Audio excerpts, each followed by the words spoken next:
जय गुरुदेव।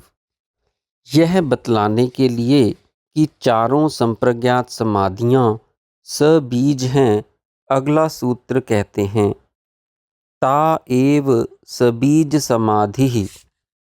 ये चारों प्रकार की संप्रज्ञात समाधियाँ सबीज ही हैं। अनात्म भौतिक जगत दृश्यमान है, यही चित्त की चंचलता का आलंबन या आश्रय है। इसी जगत तथा इसके पदार्थ संस्कार रूप में चित्त में प्रकट एवं संचित होते हैं। अतः जगत एवं उसके पदार्थों को लेकर होने वाली संप्रज्ञात की चारों अवस्थाएं ही बीज या आश्रय रूप हैं। इसके बिना संप्रज्ञात समाधि संभव नहीं।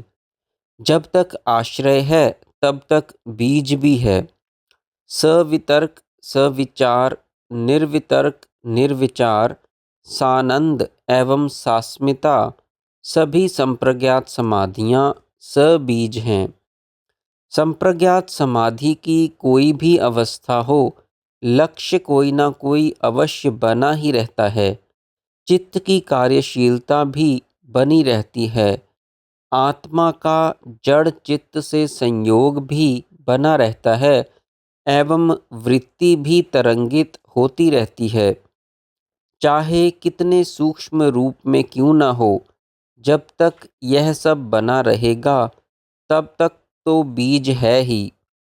यहाँ यह बात स्पष्ट कर देना विषयांतर नहीं होगा कि निर्विचार संप्रज्ञात सास्मिता संप्रज्ञात तथा सानंद संप्रज्ञात सभी निर्विचार संप्रज्ञात के अंतर्गत हैं। निर्विचार संप्रज्ञात उच्च अवस्था, सानंद संप्रज्ञात उच्चतर अवस्था तथा सास्मिता संप्रज्ञात उच्चतम अवस्था है। इस उच्चतम अवस्था के अभ्यास या उस स्थिति के प्राप्त होते रहने का फल इस प्रकार कहते हैं। निर्विचार वैशारद्ये अध्यात्म प्रसादः। शुद्ध स्थिति का प्रवाह अर्थात आत्मा संबंधी प्रसन्नता प्राप्त हो जाती है निर्विचार संप्रज्ञात से, तथा चित्त की प्रसन्नता लाभ होती है। जैसा कि कहा जा चुका है कि शोक रहित चित्त की प्रसन्न अवस्था साधना एवं व्यवहार कुशलता के लिए आवश्यक है, किंतु वहाँ चित्त प्रसाद अर्थात चित्त की प्रसन्नता बनाए रखने के लिए मैत्री, करुणा, मुदिता तथा उपेक्षा के निरंतर अभ्यास की अर्थात प्रयत्न की आवश्यकता है। यहाँ चित्त प्रसाद स्वाभाविक अवस्था में प्रकट हो जाता है। तब साधक की स्थिति पर्वत शिखर पर खड़े व्यक्ति के समान हो जाती है, जो नीचे खड़े व्यक्तियों को ऊपर से देखता है। जगत में आसक्त जीव पर्वत के नीचे खड़े दुख सुख भोगते तथा शोक मोह में डूबे होते हैं, जबकि शिखर पर खड़ा उन सब से ऊपर उठ जाता है। ऐसी अवस्था में चित्त से तम रज का आवरण क्षय होकर सत्व प्रधान गुण आलोकित हो जाता है तथा प्रकृति पर्यंत सर्वज्ञता उपलब्ध होती है।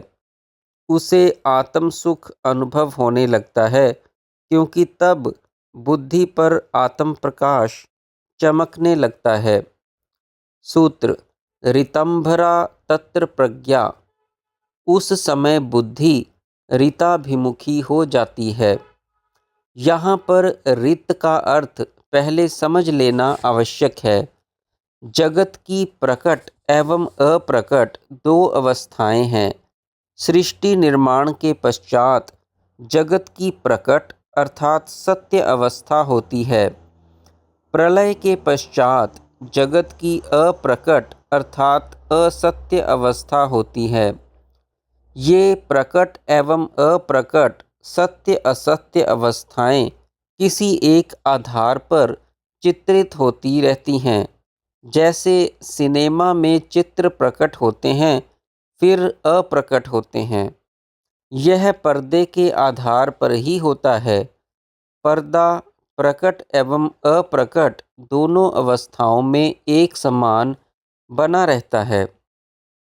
इसी प्रकार जगत रूपी सिनेमा के भी प्रकट एवं अप्रकट होने वाले सत्य असत्य चित्र जिस आधार पर चित्रित होते रहते हैं उसका नाम रित है। वही चेतन आत्म तत्व है जो व्यष्टि स्तर पर आत्मा तथा समष्टि स्तर पर परमात्मा कहा जाता है। जब बुद्धि सत्य असत्य से हटकर सत्य सत्य के आधार रित अर्थात आत्मा की ओर हो जाती है तो ऋतंभरा कही जाती है अर्थात आत्माभिमुखी बुद्धि अर्थात रित को धारण करने वाली साधन से अनुभूत सत्य असत्य से परे का यथार्थ ज्ञान रित है तथा शास्त्रों के पठन पाठन आदि द्वारा प्राप्त यथार्थ किंतु परोक्ष ज्ञान सत्य असत्य के अंतर्गत है। जय गुरुदेव।